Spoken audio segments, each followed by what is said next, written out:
Grizzlies trade talks are escalating. This is absolutely absurd, as one mock trade proposal puts the Memphis Grizzlies in a ginormously risky spot to the point where Zach Kleiman were to actually follow through on this proposed trade.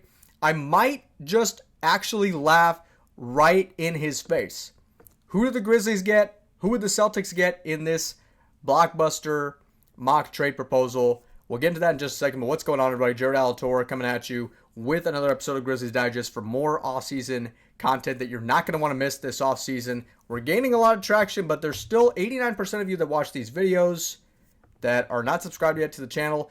It literally takes less than a second. Just smash that subscribe button down below because we got a lot of hot content coming for you, whether it's rumors, mock proposals, trades, any kind of updates. This is your home for the summer, ladies and gentlemen, for anything Grizzlies related. And we're going to get right into it right now. We're not going to waste any time with this. This is from Colby of the Grizzlies SI page, who does a great job with this article, as well as a lot of the others that he does. This is an NBA trade idea that sends Ja Morant to the Celtics in a superstar swap. He adds that the Grizzlies send star Ja Morant to the Boston Celtics in this blockbuster NBA mock trade. Now, the Celtics do need to get rid of some guys because they're in a financial pickle right now. We're going to talk about the luxury tax in a little bit, but the mock proposal, it's this. The Celtics get Ja Morant and Brandon Clarke. The Grizzlies get Jrue Holiday, Porzingis, a 2025 first-round pick, 2027 first-round pick, and a 2031 first-round pick.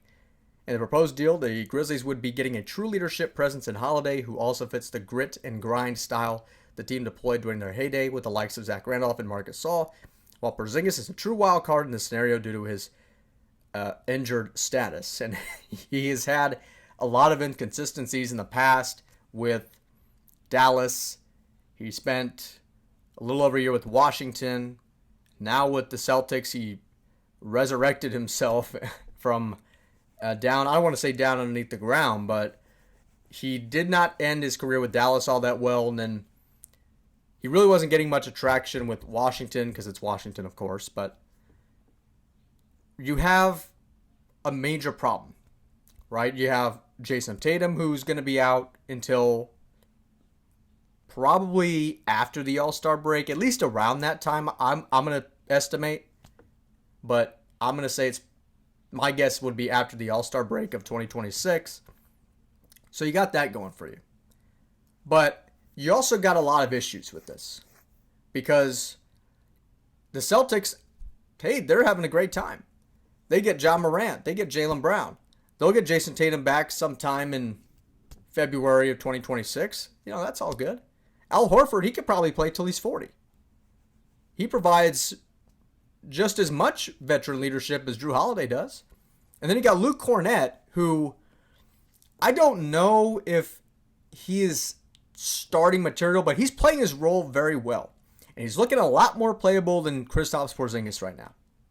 So what do the Celtics do? Do they move Holiday and Porzingis? That's likely. It's likely they do that. But what do they also do with other guys like Hauser and Keita? What do they do with Luke Kornet after this season? Do they extend him? Do they ship him off? Make him look like an attractable piece for another big? But then the Grizzlies, they get Jrue Holiday, Kristaps Porzingis. We just talked about Porzingis and his inconsistencies on the court. But you get Jrue Holiday, who's a phenomenal guard of his size. He can get inside, bully other point guards that are smaller than him. He plays tremendous defense. He's an incredible leader. People joke around and say how the Milwaukee Bucks basically gave the Celtics the 2024 NBA championship last season. And I think Holiday is a phenomenal get. But you are concerned about Porzingis, and the Grizzlies have done well in recent years in the draft. And I don't doubt that they would do just as good of a job in those future draft years. But what do you get? You get Jrue Holiday, Scottie Pippen, Aldama. I'm sorry. You'd have Scottie Pippen, Jrue Holiday, Desmond Bane, Jackson Jr., and Porzingis. Does that sound like a good starting five if that deal goes through? But either way, you're losing Brandon Clarke, who's a great hustler. and Ja Morant, who's obviously the face of Memphis. I think it's going to take a lot more than something like this for Ja Morant to actually leave Memphis.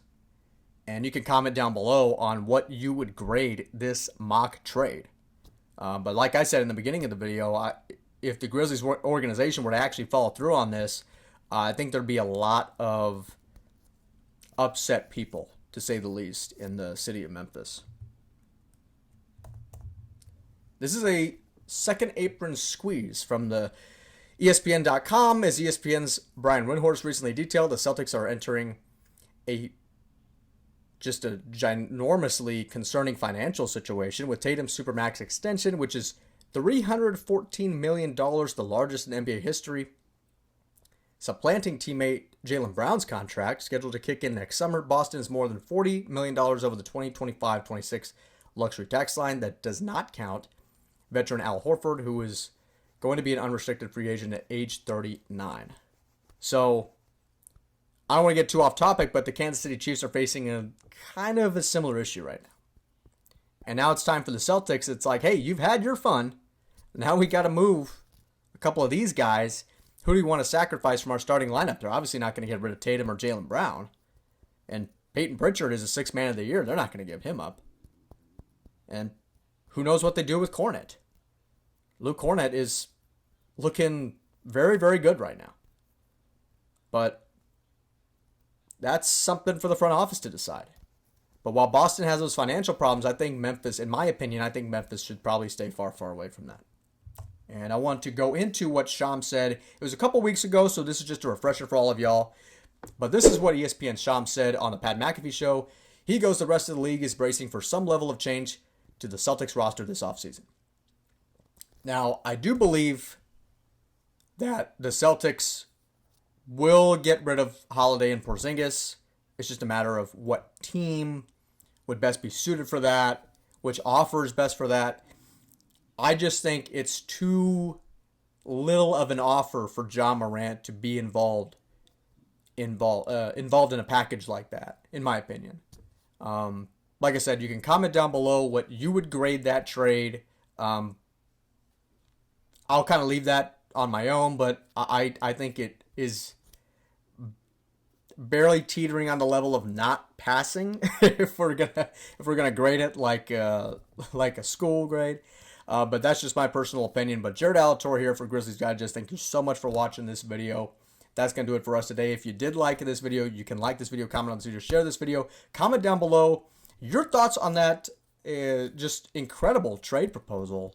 That's it's going to have a lot of heads spinning, I'm sure. But is it worth it? Is Jrue Holiday worth it? Is Porzingis worth it at this stage in their career? Holiday is about to be 35. Porzingis is about to be 30. Some other things to think about. But thank you so much for watching the video. We're going to have a lot more offseason content coming for you. Jared Alator saying so long, have a great weekend, and of course, peace.